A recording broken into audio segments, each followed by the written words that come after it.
you so much. Back to you, Judy. We have quorum. Thank you very much, Claudette. So we're going to be talking about modifications to the conflict of interest guidance for the employees of CIRM. And so I'll turn it over to Raphael. Thank you, Raphael. Thank you, Judy, and good morning, everybody. Thank you for being here. Let me share my screen here. I was able to do it earlier, so hopefully my technical skills still work. Everyone can see that? Yes. Okay, thank you. All right. As Judy said, I'll be walking you through some proposed amendments to the employee conflict of interest policy. I'm going to start with some background. The policy was first adopted in 2005 and is designed to ensure impartiality, transparency, and public trust by preventing CIRM employees from participating in matters where personal, professional, or financial interests could influence or appear to influence their official duties. The June 25 amendments strengthen these safeguards by clarifying definitions, expanding participation restrictions, and formalizing the disclosure and resolution process. So please stop me at any point if you have any questions. These slides this is pretty straightforward stuff, but I'll get into it first. The first thing we did is, as you saw in the memo and the red lines, is that we aligned the definition of an immediate family member with the Political Reform Act, the PRA, ensuring consistency with state law. Then we expanded the circumstances under which an employee must refrain from participating in the review of an application or a contract. Specifically, we clarified the definitions of immediate family member to align with the PRA. That way that our employees will not review any applications where they have an immediate family member has an interest. In addition, we expanded the restrictions tied to employee family employment application institutions, as I just mentioned. We clarified the term financial benefit to again align with the PRA, which includes both direct and indirect monetary gain. We clarified that a CIRM employee may not participate in the review of an application from a principal investigator who is or has been a research collaborator, a former trainee, or a mentor of the employee within the last 3 years. We also reaffirmed that an employee cannot assist in the preparation of an application where they have a conflict or a perceived conflict beyond providing information that is already public information, answering questions based on our public documentation, our publicly available information, etc. Finally, it includes new investment restrictions. Now, employees cannot invest or trade in a company that has received or applied for funding from CIRM, or to a company that a reasonable person, based on publicly available information, would note devotes 20% or more of its research budget to cell and gene therapy research. If such a conflict arises, the employee must initiate divestiture within 90 days of obtaining such information of the conflict and may not participate, obviously, in any review of the application or the contract. Diversified mutual funds remain exempt, and investments under $10,000 continue to be governed by the PRA. Any questions on this? Okay. Claudette, let me know if you see any. Thank you. Moving on to the next slide. First, we clarified professional activities to allow uncompensated voluntary clinical faculty roles for employees if no financial benefit and no link to CIRM-funded projects. And then the really big change here is that we strengthened and formalized our disclosure and compliance framework. Employees are now required to submit both an initial and annual disclosure of any potential or known conflicts. They must report new and changed conflicts within 5 business days to the legal department.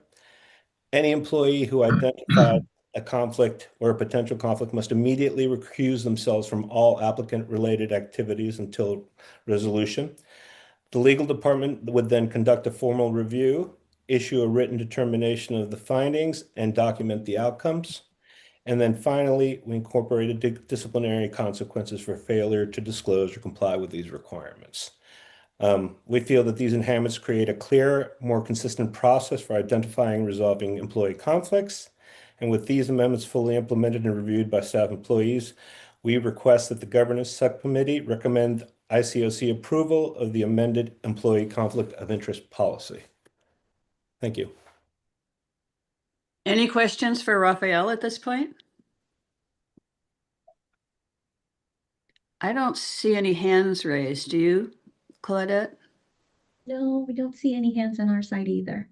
Okay. So Raphael, would you like us to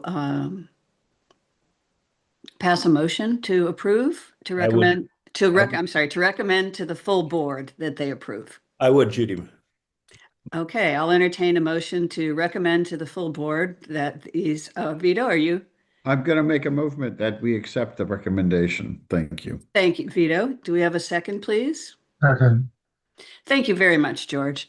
Do you need to call the roll for this? Because I think some people are not on camera. We do need to call the roll, Judy, after you. a comment. Any comments from members of the committee at this point in time? Raphael, I had a question. Who determines the 20% figure?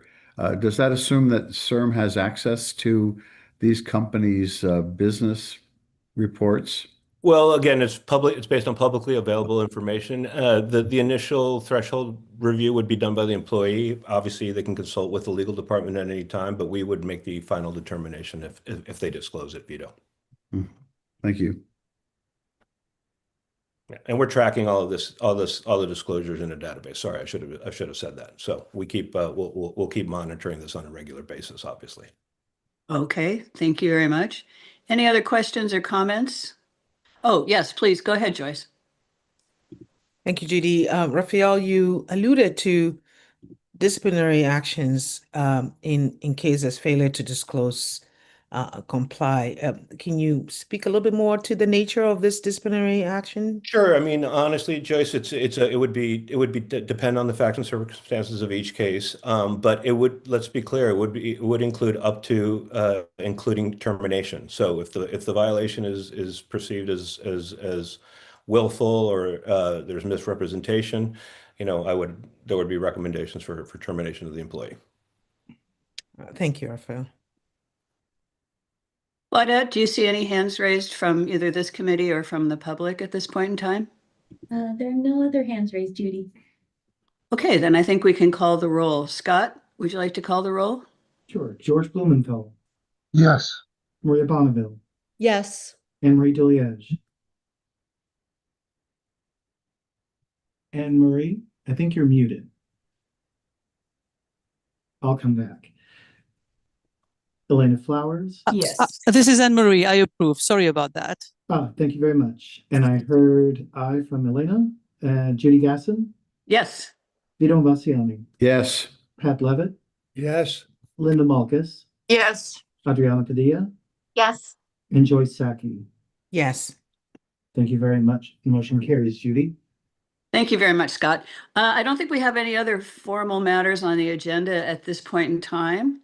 Are there any other matters that members of the committee would like to bring up at this time? Seeing no hands, are there any hands raised from the public about any other matters? There are no hands raised, Judy. Okay, well, I think this might be a record in terms of our I'm shocked we didn't have more public interest in this meeting. Sure, exactly. I'm shocked. I think this might hold the record of our shortest meeting. So thank you all so much for being here today. I appreciate it. And we'll see you at the board meeting next week.